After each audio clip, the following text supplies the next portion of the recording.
भारी भरकम online discount का लगातार विरोध कर रहे व्यापारी संगठनों ने अब ई कॉमर्स कंपनियों के खिलाफ एक नया मोर्चा खोल लिया है।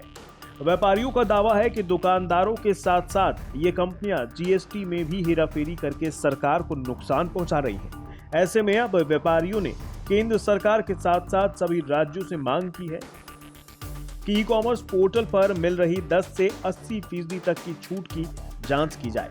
इसके लिए सभी मुख्यमंत्रियों को पत्र भेजकर इन ई कॉमर्स पोर्टल्स की छूट नीति को लेकर जीएसटी विभाग से जांच करने की अपील की गई है। साथ ही देश में ई कॉमर्स नियमों को लागू करने के लिए भी मुख्यमंत्रियों से समर्थन मांगा गया है। व्यापारी संगठनों का कहना है कि बड़ी ई कॉमर्स कंपनियां अपने ई कॉमर्स पोर्टल पर बेचे जाने वाले सामानों की कीमतों को कृत्रिम रूप से घटाकर सरकार को मिलने वाली जीएसटी में कमी की वजह बन रही है। व्यापारी संगठनों के मुताबिक उपभोक्ता संरक्षण अधिनियम के तहत केंद्र सरकार के प्रस्तावित ई कॉमर्स नियमों को भी तुरंत लागू किए जाने की जरूरत है और इसके लिए मुख्यमंत्रियों से समर्थन की जरूरत है। इससे देश में मौजूद ई कॉमर्स व्यापार पर चंद ई कॉमर्स कंपनियों के एकाधिकार को मुक्त किया जा सकेगा।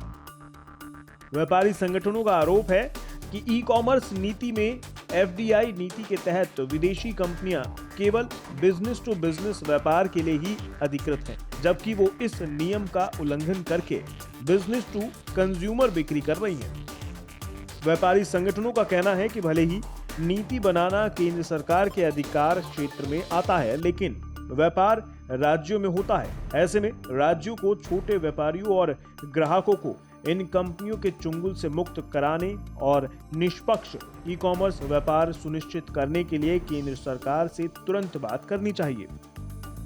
मिसाल के तौर पर अगर बाजार में किसी मोबाइल की असल कीमत 10,000 रुपए है तो सरकार को 10,000 पर ही जीएसटी मिलेगा, जबकि इन कंपनियों के पोर्टलों पर उसी मोबाइल को कम कीमत पर बेचा जाता है। अगर 10,000 का मोबाइल 6,000 में बेचा जाएगा तो फिर सरकार को बतौर जीएसटी कम रकम मिलेगी। व्यापारी संगठनों ने हैरानी जताई है कि इस हेराफेरी पर केंद्र सरकार या किसी भी राज्य सरकार ने कोई सवाल क्यों नहीं किया है।